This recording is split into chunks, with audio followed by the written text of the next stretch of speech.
Hey, what's going on guys, it's me Blighting Gamer and welcome back to another video. Today we're going to be continuing one of my old what ifs, that is what if Goku were raised on Yardrat. And let's get started, shall we? We continue where a space pod landed on Yardrat. The Yardratians got closer to inspect who arrived at their planet. When the space pod opened, it reveals a man with long hair and has a green device on him. It's Raditz, and he's currently finding his brother to recruit him to help the Saiyans take down Frieza and conquer the galaxy. He checked his scouter to monitor the power levels, and most of the Yardratians are weak, like expected. But then, it spotted a very high power that is already surpasses his own. Also, there's another one, flies over to the direction where the high power is and found his brother, who is currently meditating. Kakarot senses his brother's presence and turns around to see him. Raditz is happy to see his brother, but is disappointed at him for not destroying the inhabitants. He explains who he is and why is he here. Kakarot knows he's a Saiyan and Raditz is his brother. The long-haired Saiyan is surprised but it shortened it by this, but carries on asking his brother to join them. He would join them to defeat Frieza but not conquer the world or the universe. Raditz demands Kakarot to kill all the Yardratians, but the Yardratian Saiyan won't do it, and he has information to his brother about why is he here. Angered, asks his little brother why won't he do it. Kakarot explains their father, Bardock, sent him here to this planet to survive from Frieza because he is the one who destroyed their home planet. Raditz was shocked by this and at first didn't believe him, but that's his father's words, and also confirmation by Soba and Paibara. Raditz now believe his brother. Well, it used to be a theory from them, but now it's confirmed. But they need him to take down Frieza. Kakarot understands the situation and also wanted to get rid of Frieza so the galaxy would be free from his tyranny. He joined his brother, but they're not allowed to kill anyone. That is good. After telling his permission to Paibara and his master, he said goodbye to them, promising he will come back when all of this is all over. While heading back to their pods, Raditz asked Kakarot on how he got this strong and what happened to his tail. The Yardratian Saiyan explained he did a lot of training and helping the locals out, and his tail? It's still there, but it's hidden. Also, he doesn't need a giant ape form anymore because he found a better version of it. Intrigued by this, he wants him to show it to him in a spar. When the two brothers fought each other, at first Kakarot was pacing himself. When he increases his power, it's one-sided, showing how powerful he is, also breaking Raditz's scouter when Kakarot transforms into his Ikari form. He's proud of his little brother and tells him their father would be proud of him to what he become. He thanks his brother for that. When the two arrive at their respective pods, they blast off to space. After a few weeks of traveling, they arrive at the planet where the two Saiyans are. The two elite Saiyans, Vegeta and Nappa, ask if that's his brother who you claim to be the legendary Super Saiyan in his scouter. Raditz confirmed this and Kakarot introduced himself. The elite Saiyan doesn't believe Raditz and making fun of him about it. Maybe his scouter is just faulty. Vegeta is too prideful to think that this low class is that powerful. Nappa just sided with the prince with this, until Kakarot shows his power, which breaks the elite scouter. Vegeta, like usual, is just hurt that his pride has been broken, and Nappa is just shocked. But Kakarot explained to them about helping to defeat Frieza, but don't conquer worlds. This just made Vegeta and Nappa to argue, while Raditz is neutral about it. It will take a while for the group to get along. After a while, they start to calm down and start planning for their battle against Frieza. They would have to train a lot since Kakarot has a technique for healing. They would exploit their Zenkais. Also, the Yardratian Saiyan explained he could help them read energy and masking them. It would be very useful so they don't need to rely on their scouters. And they need to travel a new planet for them to train on because Frieza would most likely check out this planet on how the Saiyans died. So they should start doing it. When they got everything ready, the Saiyan group blast off with their space pod and find a planet for them to train on. Meanwhile, in Frieza Planet 79, the Emperor of the Universe is currently doing his normal business until his loyal servants, Zarbon and Dodoria, walk in to give him news. It's about the Saiyans.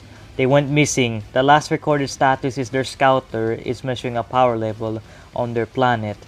Frieza really doesn't care if the monkeys have been killed, but is curious on who killed them. He orders the two to gather some men and head to that planet. After a few days, they arrive and nothing is left from this planet. So, Frieza would blow it up, like usual. But he orders his men to scout around if the Saiyans are still around. The soldiers went on to the depths of space to scout around the galaxy. Unknowingly, a familiar but not welcome spaceship has been listening in, then went up to do some damage on the soldiers and find the Saiyans. Back with the Saiyans, they've been training ever since they got to the planet. Also, slowly, everyone is starting to get used to each other now. Kakarot has teach the Saiyans how to read and hide their energy, which doesn't take a while. But has it also they sense a powerful key spike on the planet they once was and got destroyed.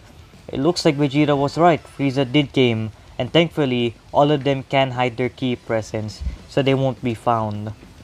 They have been training a lot and they gotten stronger doing this. Also, Zenkai's with the help of Kakarot's healing technique. Well, whenever it's effective because it doesn't work if they overuse it. Also, they bonded during this. It's more on so to Kakarot and Raditz by talking about their past and their parents and the Saiyans, with sometimes Vegeta and Nappa butting in. Vegeta took a while to do this. He's now in his End of Cell Saga self. Nappa, he got used to the two low class. Now for power levels. First off, the strongest is Kakarot, the power level of 4.3 mil. Since he's focusing on helping the other three Saiyans to get on his level, he didn't get as much, but when they are almost there, that's where it benefited. Vegeta is 2.9 mil. He's the second strongest of the Saiyans. He has been almost gotten to close the gap from him and Kakarot. Raditz became the third strongest with a power level of 1 mil. Because he's sort of more open to train with Kakarot, even learning one of the technique he learned from Yardrat, which is instant transmission. Lastly, Nappa with a power level of 999,456. Kakarot, now knowing he could share this form because he trusts the Saiyans, shows up the Ikari form. The two Saiyans were amazed to see this form in person, but Raditz, since he saw it already, he taught them how to get it. Vegeta and Nappa have the idea of it already, but Raditz can't control his grade A form. But his brother would help, with Vegeta giving some pointers to do it. The three haven't gotten the form yet, but have the feeling of it there. But let's head to another part of the galaxy. A soldier found dead by an armored squadron who's just got the information where the Saiyans are now. They report back to their lord, who is interested and orders his three men to that planet. Also, he be leaving his little brother a quote-unquote note. Back with the Saiyans, they're currently planning to their attack on Frieza until they sense an energy that is very high, maybe stronger than Frieza. They hide and observe to see who it is. They're confused when they see what looks to be Frieza's ship. But then three men came out of the ship with their boss, which Vegeta recognized from passing. It's Cooler. He then explained to the rest who Cooler is. The armored squadron wait for their lord's command. Cooler commands that all of them should split up to search around for the Saiyans. Once they all are found, he will give them a decision they can't refuse. Cooler and his squadron split up around the planet. Vegeta tells the group they can't escape because Cooler and his men could find them when they're trying to go to their pods. Even with Kakarot and Raditz's teleport technique, they can't find any key to lock onto, so they had no choice but to fight. The four of them would target the armored squadron first, then maybe have a chance against Cooler. Maybe.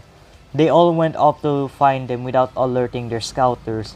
Once they do find them, they would jump and fire a small key blast to destroy their scouter. so they won't alert Cooler.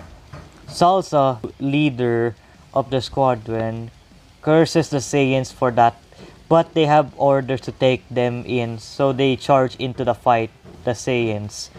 Vegeta battles Salsa while Raditz is handling Dore and Nappa with Kakarot for support against Nice. The battle is an explosive one. The squadrons are very powerful than the Ginyu Force or maybe beyond them, so this would be a tough one. Punches, kicks, and blast attacks and abilities, it took a while. Nappa is having a hard time against Nice because of his weird ability to stretch and reattract his body parts. But Kakarot is there to even the odds, eventually using cloning to confuse but also distract Nice for Nappa to lift up two fingers and unleashing Break Storm to kill the amphibian alien. Over with Raditz and Dore, they're both blow to blow, and Raditz was able to get to stun him for a bit, then grab his long hair and slamming him to the ground, firing a Saturday Crush. Vegeta is just having fun with his fight, just mocking his opponent. Salsa is getting annoyed by this, lands a few attacks on Vegeta, and uses his Keyblade to slice Vegeta, but the prince is waiting for his opening, gut punches the flamboyant alien, then open a hand, then blast him to smithereens. The Saiyans regroup also gotten a small Zenkai from this skirmish. Now they just have to leave this planet before, but then they hear a voice they didn't expect to come here already. I'm impressed, monkeys. You were able to defeat my strongest men. I have a proposal. Join me and defeat my idiotic of a brother of mine, and maybe I might spare you all, or die at my hands. Cooler has arrived, and the Saints are nervous, but get ready for a battle that will be their biggest challenge to prove if they might be able to face Frieza. And that is where we're going to be leaving things for right now. I hope you guys enjoyed this video. I know it's been so long since I last did this one, and it might be a little bit shorter, I'm not sure, but I'm sorry in case it is. But the next video that I'll be doing will be an announcement video for something, but it will be more detailed in the community poll. And I hope you guys still continue to support the other old what ifs as well. Don't worry about Pokemon, I'll come back eventually to it. So I hope every one of you please to leave a like, comment, subscribe, and I'll see you guys next time. Bye everyone.